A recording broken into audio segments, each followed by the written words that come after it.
always okay. Thank you, Francine. Okay, so this week's project is another garden painting. So I have some different garden paintings I want to show you.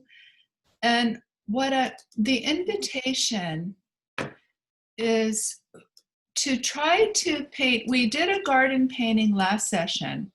For those of you who are new, there's just a few of you new people, but for those of you who are new, what I'm going to invite you to do is I'm going to show a variety of different approaches. And I just want you to try whichever one or a combination of one makes sense to you or that calls you. What I noticed last week or on Monday is that many of you did some really sophisticated paintings with your abstract versions. And so if you feel like it, another thing you could do is take your garden painting from last session and do that as an abstract. So this is kind of like a riff off of Monet, I guess. You can see the artist signature down, Roman Frankus. And this one is very impressionistic. And it's not a watercolor, by the way. There's a few of these that aren't watercolor. I tried to get mostly watercolors, but this one is an oil and really built up texture. But you can see how loose and free and just these impressions of color. And then in our case, it would be leaving the white of the paper here for the light coming through on the reflection. So this would be one approach, just really loose and just impressionistic. And what I'm going to show in my demo painting is using different brush strokes to create different patterns. And so you can see how like there's these brush strokes for the reflections and then these little brush strokes for the lily pads, the flowers, these different brush strokes for the vegetation up here. And then for the leaves have a different brush stroke. So pay attention to that as well so that you have a variety of brush strokes. That's kind of what the lesson is about today, is thinking about getting variety of brush strokes, because sometimes we tend to treat the whole thing all the same, but it's not. Here's another good example of different kinds of brush strokes. So really broad, really broad swaths of strokes down here for the grass and the field. And then these smaller little markings for the leaves and, longer strokes. But there's an economy of the use of the brush stroke. So it's not labored. It's real, just quick and direct. It takes a lot of confidence to paint this way, by the way. Again, fairly impressionistic. Pretty colors though, isn't that pretty?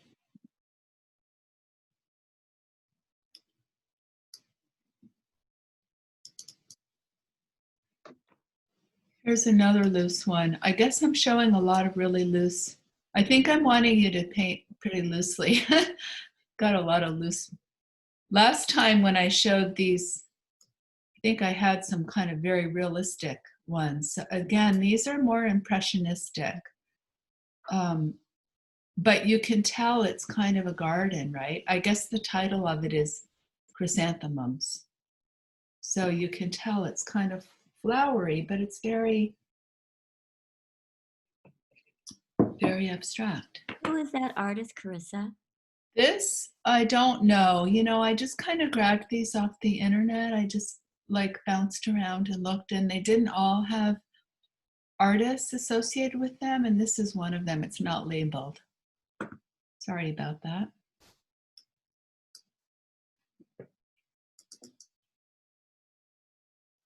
This one says Jennifer Branch on it. Here, so this is a watercolor. Now we're getting into the watercolors. It's called Garden Path. And again, what I'm wanting you to pay attention to on this is look at the different kinds of brush strokes that she's got going on here. So even within the trees, you can tell they're different kinds of trees because of the way she's done the brush strokes. Here's some just water coming through here. She's left some whites of the paper, and it really gives it a sense of dappled light coming down through here, the shadow.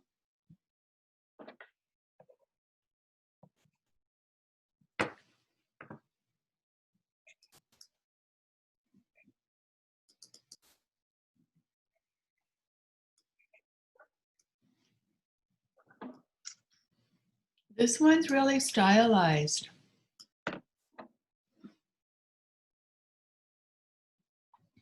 This is kind of getting into the patterny thing that I talked about last session, you know, when we looked at the Klimt. I guess that's who we were looking at last time, was the patterns in the Klimt, and this is kind of a good example of that, but it gets more realistic because it's pretty descriptive back here.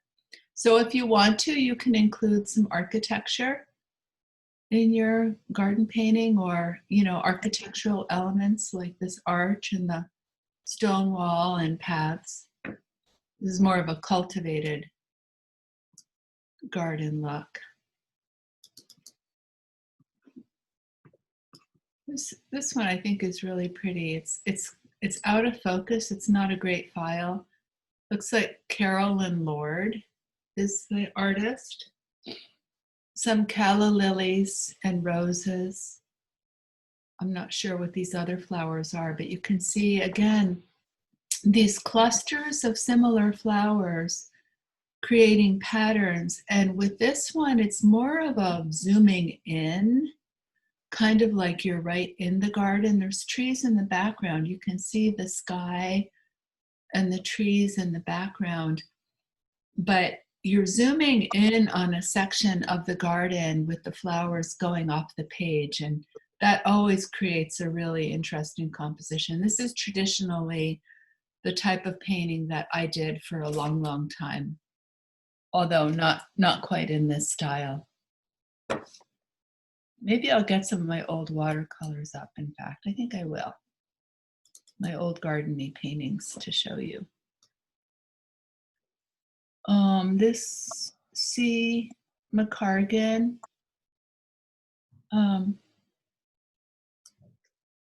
You know, again, pretty loose style. But there's a variety of brush strokes and a variety of shapes and a variety of value and color. And I like these branches coming down from the top, kind of framing it and adding an interesting compositional element. Again, some architecture in the background.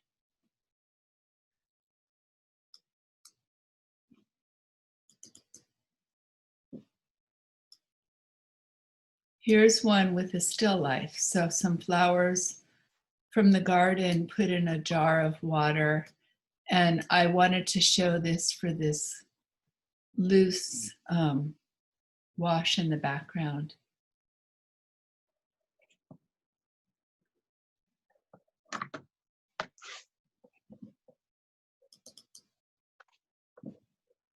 And this one I just thought was kind of fun. It's a little childlike, but it's just fun. All these different patterns and super stylized. So yeah, let me see. I think I'll go way back to Oregon. Is this Oregon? No. Let's see. Here's Oregon. So this is from the 90s. And I'm just going to take you through a few of these.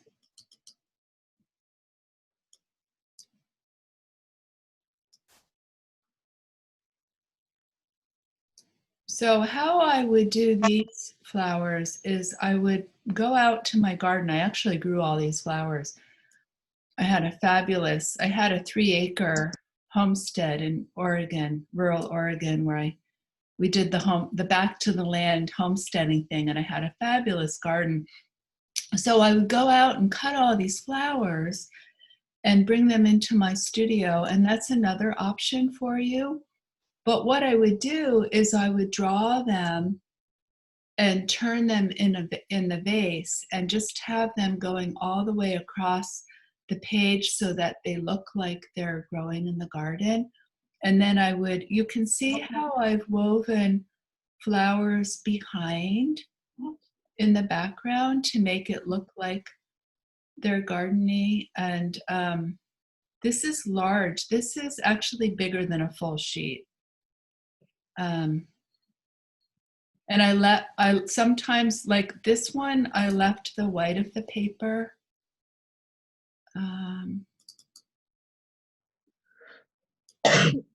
Here's one with a blue wash, and it's kind of a blue mixed with a little bit of violet to create a twilight kind of color. And I would have it be, I made it darker on the bottom and added more water as I got to the top, and you can see the blooms up here to give it kind of a sense of air and kind of rising up. Carissa, was that one also done from a vase of flowers? Yeah, these are all done in the same method. These are all flowers from my garden. This is from 1997. These are bearded irises from my garden that I would pick and bring in and then just paint them as if they're in the garden. So again, you can see they fill up the whole page. They're going off the page, right? And then here I used a black background, which really adds drama and makes the colors pop. And this one I kept, the colors are pretty similar in the same family. So in terms of your process, do you first draw, then Yes. paint the flowers, and then lastly the background? Yeah, so what I do is I do a contour drawing. You can actually see a little bit of the pencil lines. I just do a contour line drawing of all the shapes. So all the flowers, all these little details, like with the lips of the foxgloves curling up. And I paint each shape individually, making sure to allow it to dry before I paint next to it. So first I do all the flowers. Then I do all the centers of the flowers, like the stamens, these little detail in the iris, the little dots in the foxglove, which I left the white of the paper around these.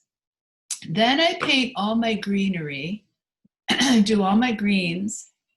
And then after that, I do the background, because oftentimes I don't know what color the background is going to be until I have all the flowers painted. This one's from 1998. Thanks. I'll just show a couple more. Let's see here. This one was picked up by a fabric company, and it was turned into a quilt collection. So from this, in fact, I have a quilt on my bed made from this.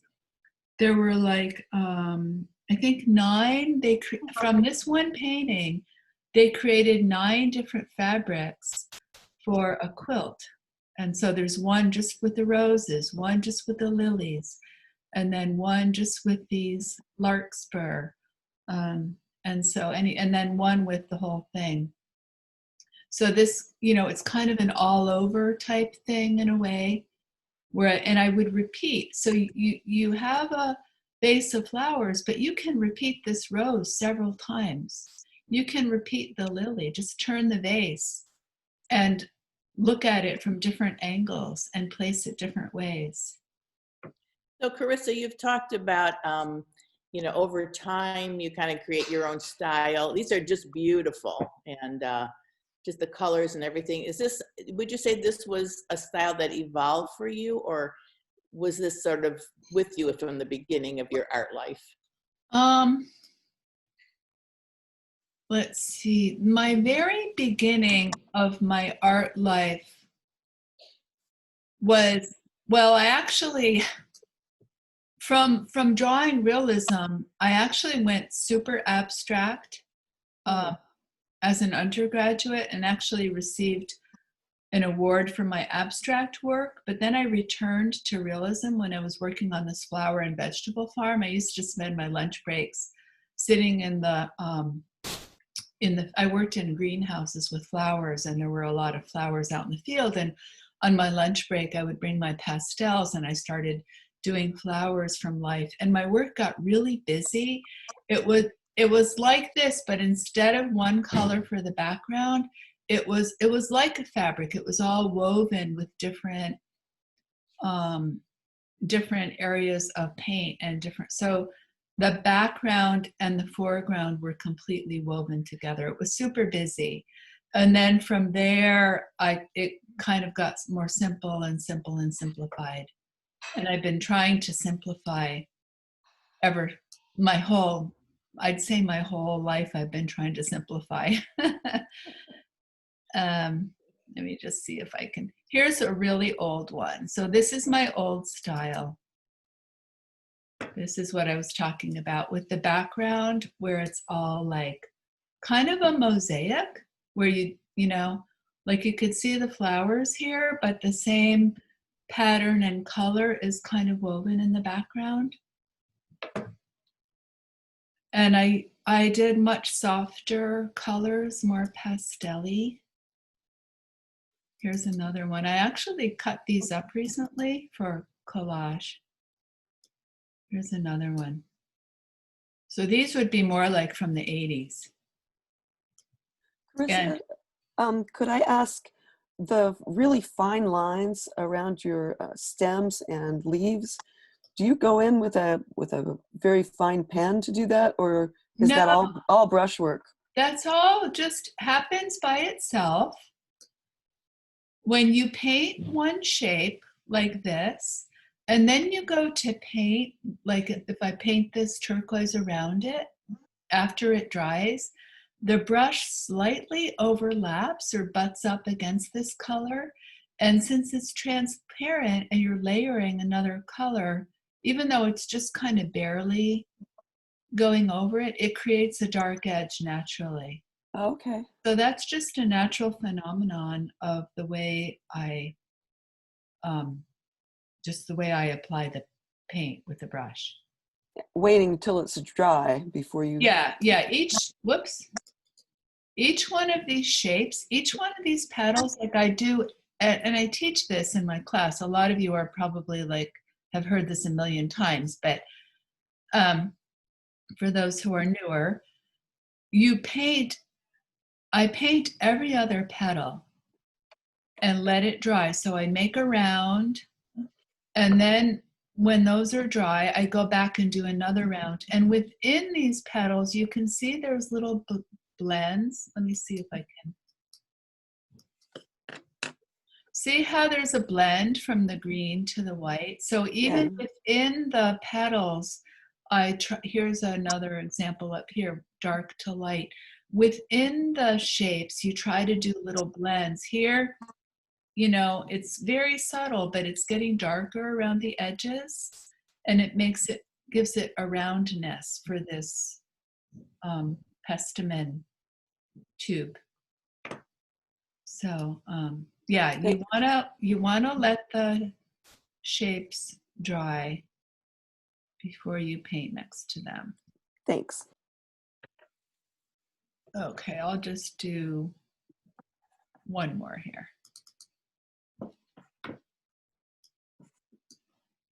Here's another one. I was really into this twilight blue. One night I went up to my studio and I had a vase of flowers against the window, and the sky, it was like summer evening, and the sky was just this beautiful, you know, twilight color, and I got so mesmerized by it, and I ended up using that a lot in my paintings.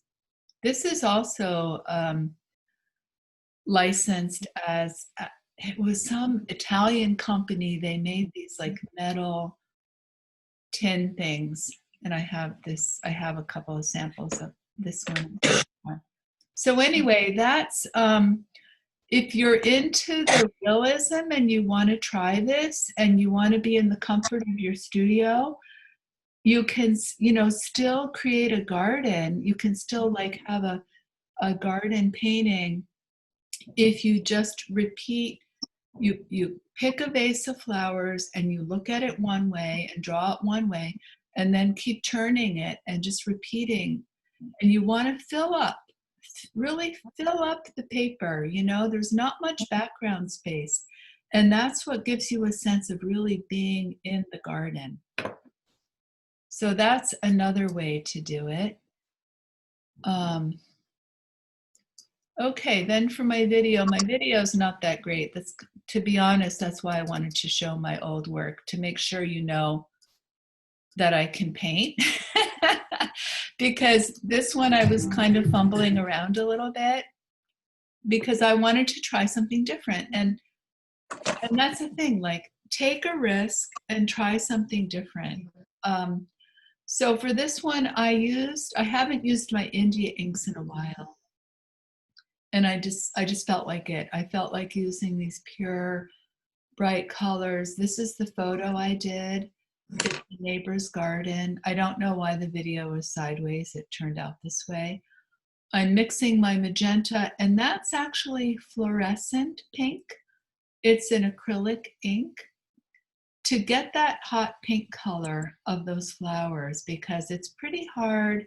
That's another reason why I used my India inks. You can use Opera Rose, but this fluorescent pink, when you mix it with the magenta, really gets that color well. And I'm using a pretty small brush. And what I'm going to play around with is abstracting the flowers into strokes and repeating them to create a pattern on the paper. And I'm going to leave my whites. I don't often leave whites when I do landscape painting. I frequently don't, but I'm doing something different. And that's the invitation to you for this week, especially if you've been painting for a long time and you always paint the same way, and especially if it's successful and you're confident and you're comfortable and you get a lot of raves and money for your work. All the more reason to kind of break out of that and try something different. So I'm going to kind of cruise through this because it's a little repetitive. But excuse me, I have a question. Sure. Did you paint? I mean, did you draw? No. You haven't drawn anything in No. pencil. You're sort of just looking at that photo and saying, I'm going to do some patterns here. Right. Okay. And that was another habit I'm breaking. I always draw. And so I started by not drawing. You know, I'm doing everything different than how I normally do. Well, not everything, but I'm trying to really break out of my fixed way of approaching it. So I'm just kind of, and I am looking at the flowers in the photo. You can see how the flowers aren't all the same shapes. I'm really looking, like, don't just put down what you think these flowers look like. Look at the shapes and see how they're all slightly different. And I'm putting the stems in. Are you What kind of painting brush are with you the India ink? What's that? Are you painting with the ink? Yeah, this is all India ink or acrylic ink. It's all the inks. And what kind of brush did you say you were using? It's just a small, it's a watercolor brush. It's a small one. I think it's a number, let's see.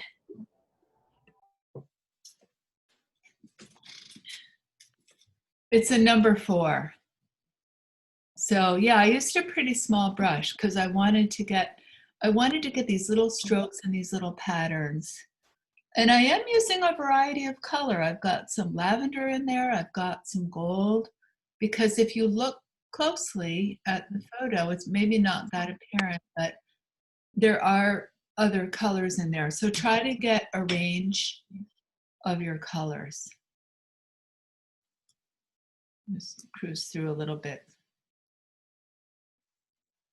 Are you mixing the ink with other type of watercolors? Like when you say magenta, is that it comes from the tube or is also ink? No, do you see these little jars in the video? They come in those, and they're Dr. Martin's Bombay inks. They're India inks that come in different colors. And And both the they're, magenta and the pink that you mix are India ink. what's that? Both the magenta and the bright pink are India ink. And The you mix them? magenta is India ink, and the fluorescent pink is acrylic ink. Okay. And they're right next to each other at Art Essentials. They're in the same section. So all these little bottles of inks are all together, and they come in iridescent colors. I do have an iridescent in here. They come in fluorescent. So it's really worth it, because you can use these to pump up your watercolors if you want to brighten them and get more intensity. That's how I originally started using these, was I wanted to really get some punchier colors. And they do intermix with the regular watercolors. The only thing is that they're not water soluble after they dry. So they dry hard. They're not soluble.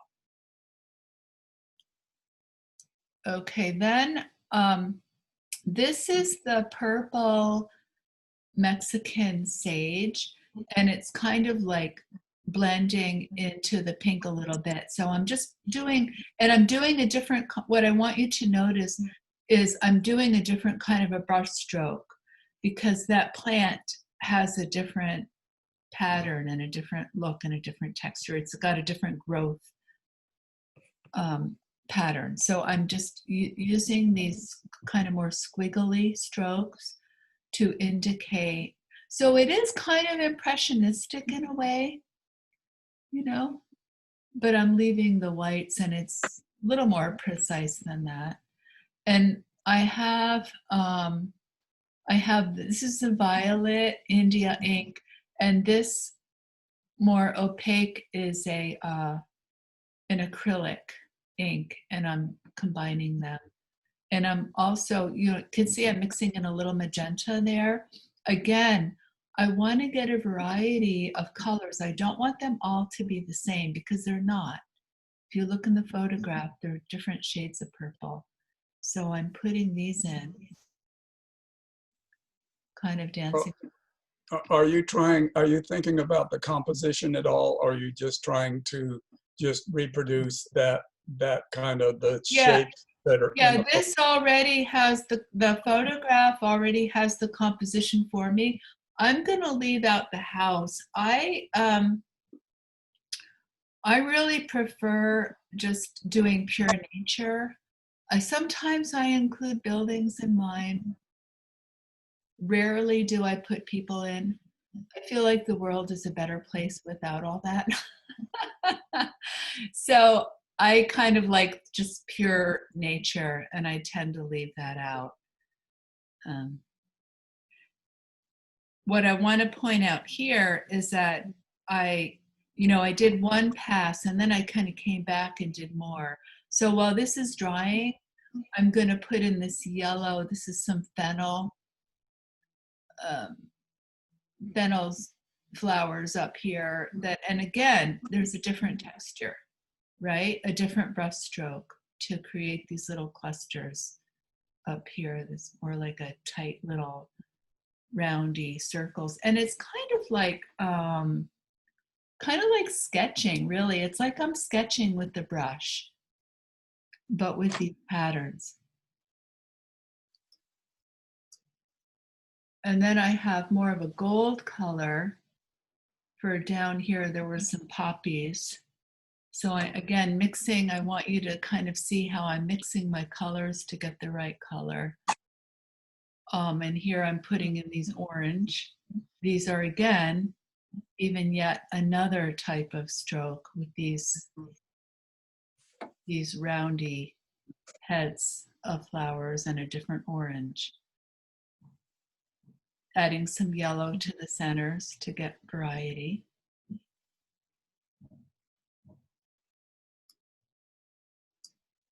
And then up to the hollyhocks, a different pink. It's kind of similar to this, but I think I added some of this iridescent to that.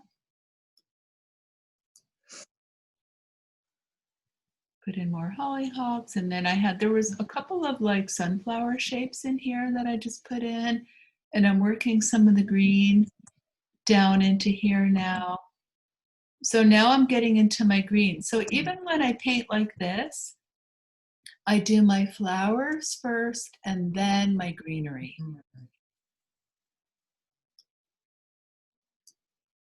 And I'm coming back in and putting in more of the purple Mexican sage now that that's dry.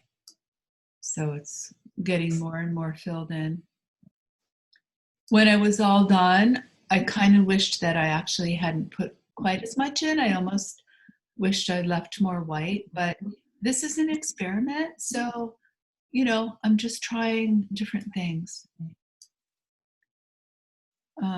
Mixing up some different greens, try to get a variety of greens. Just like with you, when you get your variety of pinks, your variety of purples, your varieties of yellows and oranges, make sure you get a range of green colors.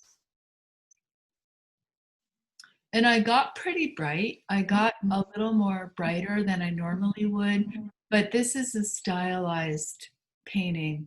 So, you know, I'm not trying to make it look real or natural. So I'm kind of pushing my greens a little bit and putting these more like leaf shapes and more leaf shapes. I'm going to kind of cruise through this.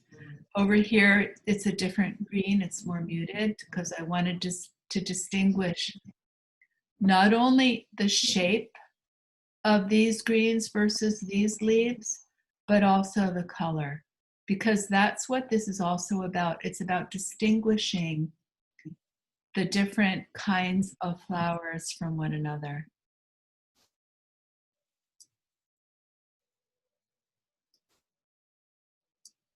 You're seeing the video of the whole painting here. I filmed the whole thing. I just did this in one setting. The whole video, the whole painting took me, let's see, 40 minutes. And then I'm putting these strokes of turquoise in back here. They were like some stalks coming up.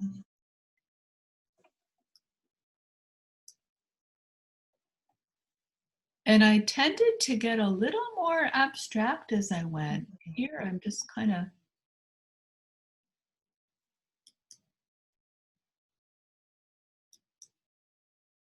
putting in these aqua shapes.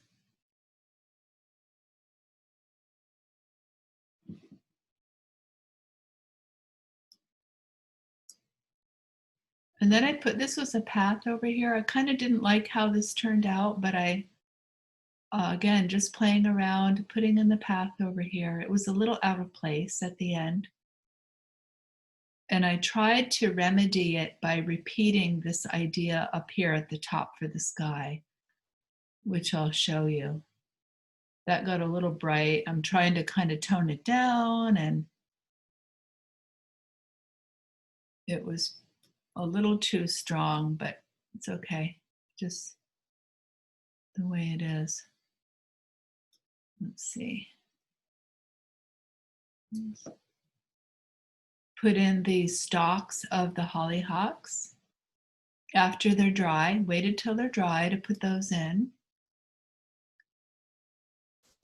And then this was a tree up here at the top.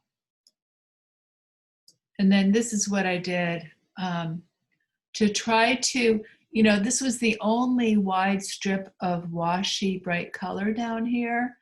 So I tried to repeat a different version of that up here so that at least there was another broad swath of color. So this is just a suggestion of the sky, just this kind of curvy, swath of blue up here.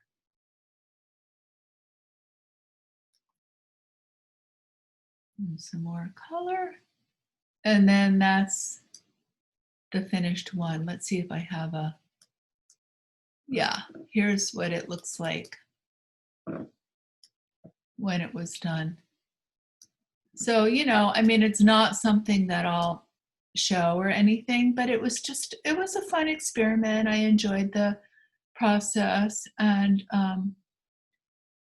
it kind of broke me out of my familiar approach, which is good. And probably what will happen is some of the stuff that I got into in here will come through in future paintings,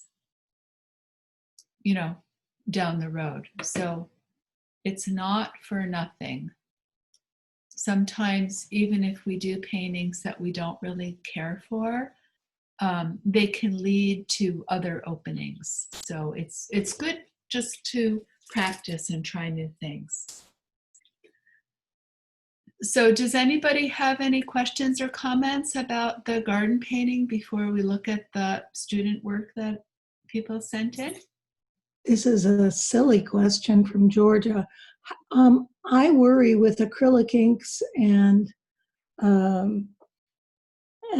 with the India inks that my brush is going to get all stiff, that it won't all rinse out in water. Is there any good way to clean brushes? Yeah, I've been doing painting with these inks for years and years and years, and my brushes are all still in really good shape. Some people will wash them with soap to get all the, and you can do that if you want to be really thorough, but as long as you rinse everything before it dries, it's mainly just if it dries, it ruins it. But as long as you rinse it out while it's still wet, I haven't had any issues at all. I was once taught when I was working with gouache to use a drop of baby shampoo in my palm and to wash it out after I worked. Yeah. Would that work with this? But the thing is that it's it doesn't have the sort of, they're not shellacs, but whatever it is that makes it dry hard. It's actually crushed beetles. Yeah. Yeah, crushed beetles. Watch out the crushed beetles. But yes, any kind of soap will help rinse it out. So you can do that. I found on my palette that Simple Green has worked really well. Yeah, Simple Green or Windex on the palette works after it dries. And I use a scrub brush. And what I do is I wait, I wait till the palette, because even if it dries hard on your palette, you can still keep using the palette. And then when it gets really bad where you can't really see the colors that you're working with, then I clean my palettes like once every semester. You know what I mean? Kind of like that before a new semester starts.